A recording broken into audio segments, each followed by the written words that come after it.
People are freaking out right now. Like, they're tired of having their constitutional rights taken away with a mandatory stay-at-home orders. Cities are suing the California governor so their people can go back onto their beaches again.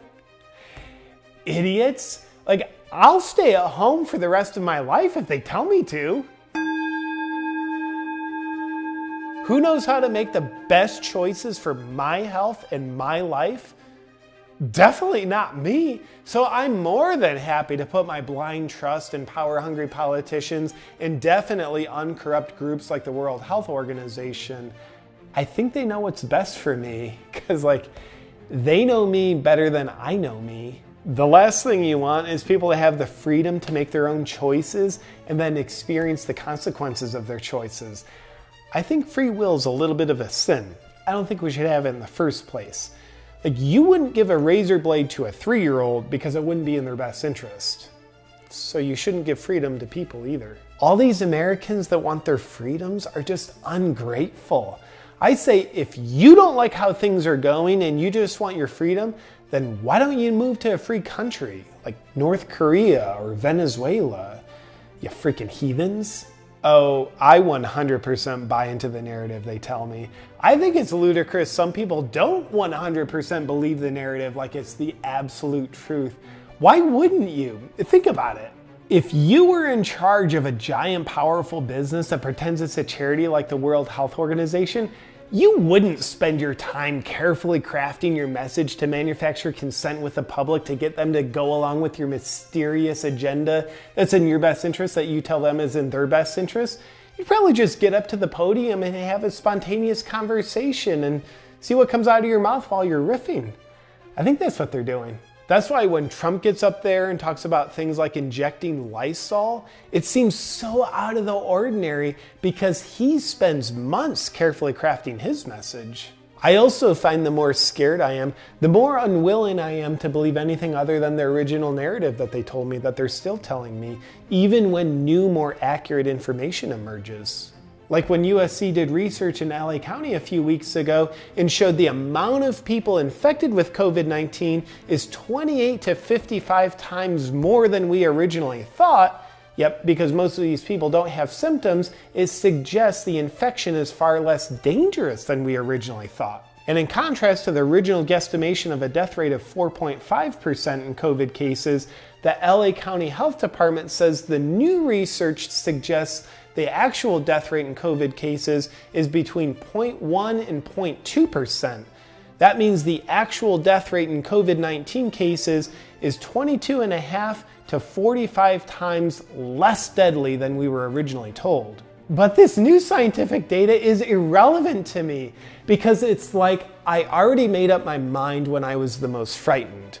And I'm going to keep believing what makes me the most frightened because it just feels more congruent in my being that way. I'll also spend a lot of time looking for information that they shove in my face that confirms my existing beliefs. There's nothing like a little confirmation bias to help my mind continue to learn and expand. I'm also really good at believing the COVID death count, as anyone who is diagnosed with COVID-19 and then dies, irregardless of what they die from, pre-existing condition or otherwise, their death is labeled a COVID death. Makes sense to me. Instead of letting the doctor who is treating the patient use their medical education to determine the cause of death, I think the mandate to label it a COVID death is more accurate. And it helps the COVID death count get higher than it is. And the higher it is, the more scared I am. And the more scared I am, the more obedient I am. Yes, I would like a mandatory vaccine. I'm scared enough that I think more things should be mandatory. Sometimes the best medicine is like the best sex, non-consensual. They work on the same premise. But I'll tell you this, those vaccines better be brought to market without long-term human trials.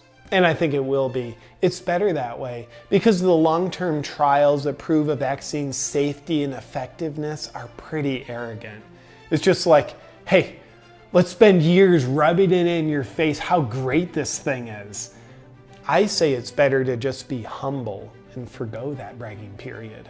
It's pretty well proven that being proactive and taking care of your health won't keep you healthy. Our only hope is in the pharmaceutical companies protecting us. they have a very good track record of never harming anyone. So I sleep pretty good at night. I'm also kind of asleep right now. And yes, I would like to be microchipped as long as they tell me it's for my own good. And I apologize if I'm being a little too greedy here, but I'd like 2 microchips, please, just to keep me extra safe. Or maybe we should just do a baby step and use mandatory tracking apps on our phone first to keep us safe, and then go to the microchips. I think that's probably the way to go. I'll tell you who I trust more than God, Bill Gates, because he's got more money than God. Money can't buy happiness, but it can definitely buy my trust. I accurately look at Bill Gates as a medical authority when it comes to vaccines and being undiseased, because he's a software engineer, not a doctor. He doesn't have a medical degree or any other degree for that matter, which means he's not part of the corrupt medical system because he doesn't have any medical training, which means he knows more about medicine than medical professionals. Like when my child's sick, I don't take him to a doctor. I take him to the Apple store to have a computer engineer take a look at him. I'm not an idiot. Bill not only has my trust because he wears sweaters over collared shirts, but also because of how he found the path of altruism that he's on. Think about his journey. In 1999, he was sued by the federal government and found guilty of breaking antitrust laws because he created a monopoly with Microsoft, presumably because he's so power hungry for control and domination. Then the very next year in 2000, he founded the Bill and Melinda Gates Foundation, which now controls the World Health Organization, which is spearheading the charge to narrate to us what's going on with the coronavirus and the race to find a vaccine to cure it. He miraculously switched from being such a power-hungry Microsoft overlord breaking laws to the extent that the US government had to sue him, to just 1 year later with the Bill and Melinda Gates Foundation being such a shining example of altruism that he selflessly cared so much that he made it his mission to rid the world of disease with vaccines. Sounds like he found Jesus to me. There's no other explanation. Oh, and get this. This one time, a friend of mine who's obviously a conspiracy theorist who needs to be medicated had this outrageous theory that after he was found guilty in 1999 of breaking antitrust laws, Bill Gates realized that Microsoft could no longer be the vehicle that he used to gain more power and control, so he founded the Bill and Melinda Gates Foundation the next year to be the new vehicle for him to gain more power and control. And he even said Bill is smart enough to make the vehicle appear as though he's using it to help the world, even though he's just using it to take over more of the world, which would make the world help him take more of their power and control. So crazy. I was like, bro, he's not that smart. He's a billionaire, not a trillionaire. The mainstream narrative helps me classify anyone that doesn't go along with its narrative as an irresponsible lunatic conspiracy theorist. That way I can label them as crazy rather than thinking about what they're saying. So, my friend's a crazy lunatic. Thinking for yourself and making your own choices is dangerous during a time like this. Is that a blue pill?